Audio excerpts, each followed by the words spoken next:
নমস্কাৰ আপোনালোকক RM education চেনেললৈ সকলোকে স্বাগতম জনাইছো। আপোনালোকে হয়তো গম পাইছে 7 তাৰিখে ৰিজাল্ট ঘোষণা কৰিব, লগতে ফাইনেল কাট অফ লিষ্টটো এনালাইজ কৰিব লাগিব। আপোনালোকে হয়তো গম পাইছে এডিআৰই গ্ৰেড 4 আৰু গ্ৰেড 3 কাট অফ এবাৰ বহুতে কম যাব আৰু প্ৰায় ক্যান্ডিডেট আপোনালোকে হয়তো দেখিছে থাম্বনেলখনত আৰু কিমান কাট অফ যাব পাৰে এডিআৰই গ্ৰেড 3 আৰু গ্ৰেড 4 সবিশেষ এইটো ভিডিওৰ যোগেদি আপোনালোকে গম পাব। যদি চেনেলটোলৈ নতুনকৈ আহিছে তেন্তে চেনেলটো সাবস্ক্ৰাইব, লাইক, শেয়াৰ কৰিবলৈ নাপাহৰিব, কাৰণ এনে ধৰণৰ আপডেট আপোনালোকে এইটো চেনেলৰ যোগেদি পাই থাকিব। যিমান পাৰে বন্ধু বান্ধৱীলৈ শেয়াৰ কৰিবলৈ নাপাহৰিব। লগতে আপোনালোকে ভিডিওটো স্কিপ নকৰিব, কাৰণ স্কিপ কৰিলে হয়তো আপোনালোকে গম নাপাব পাৰে। সেয়েহে দেৰি নকৰি আমি ভিডিওটো আৰম্ভ কৰোঁ। প্ৰথমতে আমি এডিআৰই গ্ৰেড 4ৰ যিটো এতিয়া হয়তো আপোনালোকে গম পাই আছে মুখ্যমন্ত্ৰী ডাঙৰীয়াই কি ক'লে।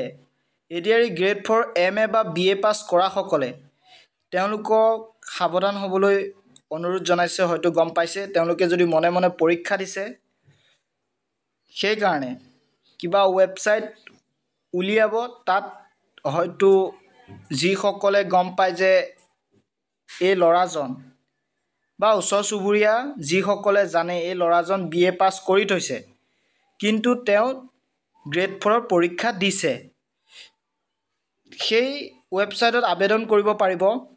লগতে সেইটো সুবিধা হোৱাৰ বাবে এতিয়া যিসকলে এডিআৰই গ্ৰেড 4 দিছিল 10 পাছ আৰু 8 পাছ তেওঁলোকে পাছ কৰি থৈছিল, 10 পাছ আৰু 8 পাছ যদি কৰি থৈছিল তেতিয়ালৈকে আপোনালোকৰ বহুত ভাল খবৰ, কাৰণ আপোনালোকৰ কাট অফ বহুতেই কম আহিব, চিন্তা কৰিবলৈ প্ৰয়োজন নাই। আপোনালোকে হয়তো গম পাইছে যিসকল OBC প্ৰায় 100ৰ ভিতৰতে আপোনালোকৰ কাট অফ আহিব পাৰে, আৰু লগতে SC ST সেইসকলৰ প্ৰায় 60ৰ ওপৰত কাট অফ আহিব পাৰে। আপোনালোকে চিন্তা কৰিবলৈ প্ৰয়োজন নাই, আপোনালোকে জাষ্ট 7 তাৰিখৰ ৰিজাল্টৰ কাৰণে অপেক্ষা কৰি থাকক, আৰু সেয়েহে আপোনালোকে স্কিল টেষ্ট ভাইভাৰ কাৰণে প্ৰিপাৰেচন কৰক। আৰু লগতে যিসকলে এডিআৰই গ্ৰেড 3 দিছিল তেওঁলোকে বহুতে চিন্তা কৰিছিল কাট অফ কিমান যাব পাৰে। হয়তো আপোনালোকে থাম্বনেলখনত দেখিছেই category cut off mark OBC প্ৰায় 43 বা 48 তেনেধৰণৰ আহিব পাৰে আপোনালোকৰ। SC প্ৰায় 141ৰ পৰা 146, হয়তো 135ৰ ভিতৰত আশে পাশে হ'ব পাৰে আপোনালোকৰ কাট অফ।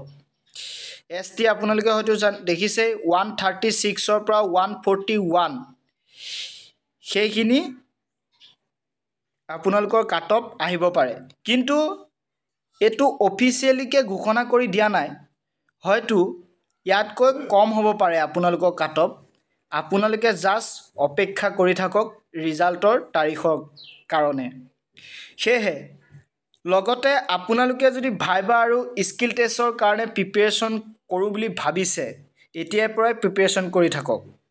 যিসকলে এনচাৰ শ্বীট চাইছিল যে মোৰ কিমান শুদ্ধ হৈছিল, হয়তো কাট অফ এবাৰ এডিআৰই গ্ৰেড 3ত হাইষ্ট হ'ব পাৰে, কাৰণ তাত বহুতেই 12 পাছৰ কৰাসকলে BA পাছ MA পাছ সকলোৱে তাত যোগদান দিছে। গ্ৰেড 4ত কাট অফ কমিব পাৰে, সেইকাৰণে আপোনালোকে জাষ্ট 7 তাৰিখলৈকে অপেক্ষা কৰক। আৰু লগতে বহুত কেণ্ডিডেট এডিআৰই গ্ৰেড 4ত ৰখিব, আপোনালোকে হয়তো গম পাইছেই বহুতেই ৰখিব, সেইটো চিন্তা কৰিবলৈ প্ৰয়োজন নাই। এডিআৰই গ্ৰেড 4ত বহুত কম কাট অফ আহিব, সেইটো নিশ্চিত। আৰু লগতে আপোনালোকে কাট অফক লৈ গুৰুত্ব দি লাভ নাই। আপোনালোকে কাট অফ হয়তো আপুনি যদি 140 যদি পাই থৈছে যদি আপোনাৰ লগৰটোৱে 143 পাই থৈছে তেতিয়াহ'লে হয়তো আপুনি থমকি ৰ'ব লাগিব। সেইকাৰণে কাটঅফৰ লগত আপোনালোকে কম্প্ৰমাইজ কৰি কাম নাই। এতিয়া জাষ্ট আপোনালোকে 7 তাৰিখৰ ৰিজাল্টৰ কাৰণে অপেক্ষা কৰক। আৰু আজি ভিডিঅ'টো ইমানতে সমাপ্ত কৰিলোঁ। কেনে পালে? যদি ভাল লাগিছে চেনেলটো ছাবস্ক্ৰাইব, লাইক, শ্বেয়াৰ কৰিবলৈ নাপাহৰিব। কাৰণ এনেধৰণৰ আপডেট আপোনালোকে এইটো চেনেলৰ যোগেদি সবিশেষ গম পাব। আৰু আপোনালোকে বহুতেই ভিডিঅ' নোচোৱা হৈছে, নাজানো কিয় নোচোৱা হৈছে। হয়তো আপোনালোকে বহুতে বেয়াকৈ কমেণ্ট কৰে। তেওঁলোকক কৈছোঁ আপোনালোকে বেয়াকৈ কমেণ্ট কৰি লাভ নাই। আপোনালোকে যদি ভিডিঅ'টো চাবলৈ অহা নাই, নাহিলেই হ'ল। সেয়েহে আজি ভিডিঅ'টো ইমানতে সমাপ্ত কৰিলোঁ। ভিডিঅ'টো চোৱাৰ বাবে সকলোকে ধন্যবাদ জনালোঁ।